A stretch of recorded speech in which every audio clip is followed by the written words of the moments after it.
It must be now 5 years that Siva have been sponsoring with me and the dogs, and for me it's very important because the animal welfare is so important, and especially with the dogs in this kind of work. So it's nice to have them as sponsors to show others who wants to work with this that it's important to always look at the animals' welfare.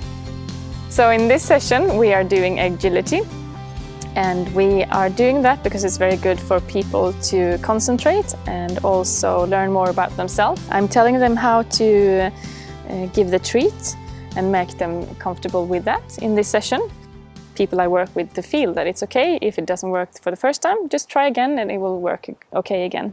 They can go to the sign and see what the dogs are supposed to do, and if they can read, we ask them to read. And if they can't read, I'm in this session telling them to look at the picture so they can see what the dogs should do, and then I'm asking them to say, give the command, and the dog will do it. In this session you will meet Kim, and he will work a lot with Busker because Busker is his favorite dog.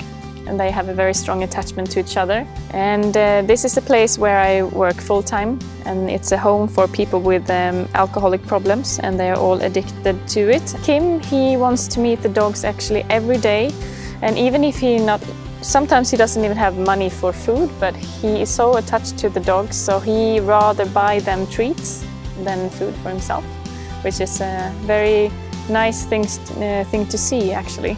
While sometimes with Busker, if he's having a bad day, he comes to me and he just wants to meet Busker. And Busker, he senses it. If he's having a bad day, this person, Kim, and he will give him the comfort that he needs. And sometimes I just sort of back off and let them cry together. And not together, Busker doesn't cry, but Kim, he will cry. And it also makes me feel very secure that Kim has this relation with me, that he is feeling safe, that he can show those emotions in front of me. Kim sees that the dogs are very, very happy when they are running free, and he likes that feeling.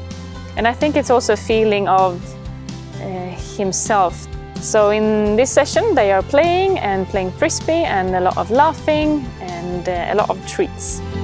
Now we are in a place called Teamus, and it's a place for people born with brain damage.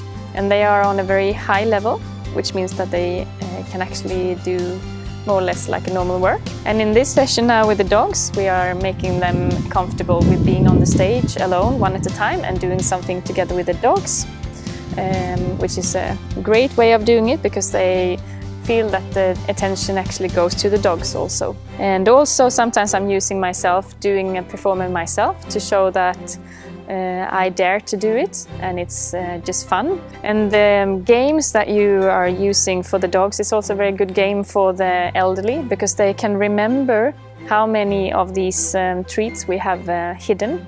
And we can also say, should we hide the treats in every little hole that you can hide the treats in or not, and then they can decide.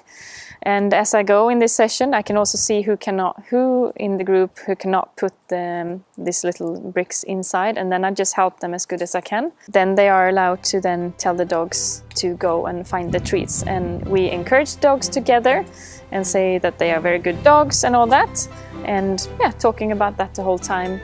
So now we are in a primary school, and I have been working with these kids for 2 years, and we are following the Swedish law, not law, but yeah, what the kids should learn.